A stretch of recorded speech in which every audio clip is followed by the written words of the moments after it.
Bora fazer um bike check dessa gios 4freaks, que já tá ali o nome gios 4freaks. Aqui do meu amigo Rian Rider, o canal dele tá na descrição. Aqui bora começar. Guidão, Viper, Kyler, Choque. Acho que é isso que é o nome, né? Manetes, Shimano, Shimano.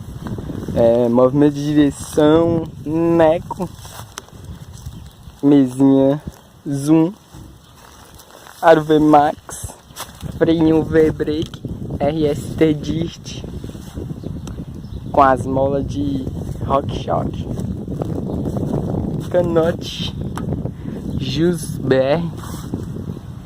Isso aqui ninguém sabe a marca, nem o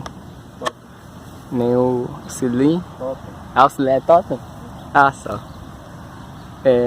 Os dois pneus é Shaoyang. Pé de vela entregado TSW X-Time.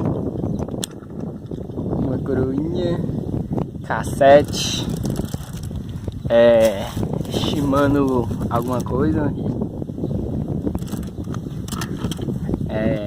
câmbio Shimano Claros, os cubos, bora ver qual que é o nome dos cubos.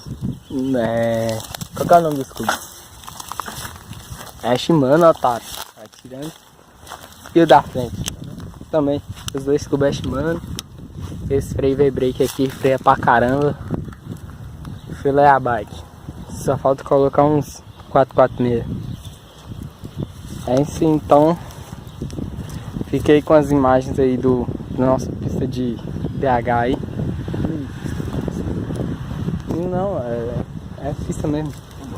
Falou. É nóis. Canal do Richard também.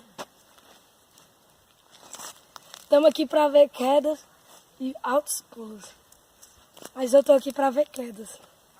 Salve aí, galerinha. É nóis.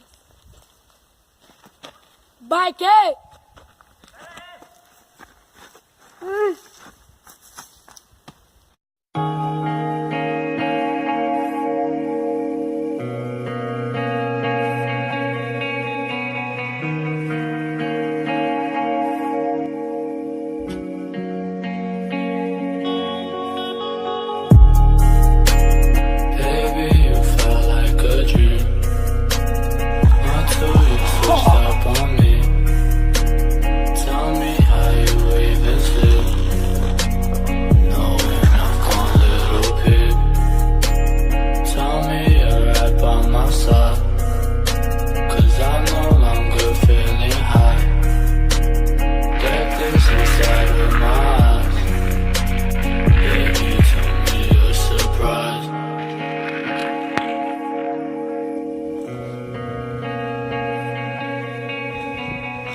Mas até que eu fiz rápido, eu errei.